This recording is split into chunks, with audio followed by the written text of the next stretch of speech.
هذه باكي بتاع باكي بلا يا احمد توزعه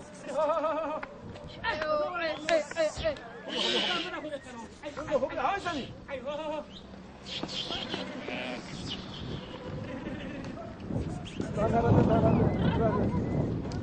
خلاص شوف انا خدينا هم هو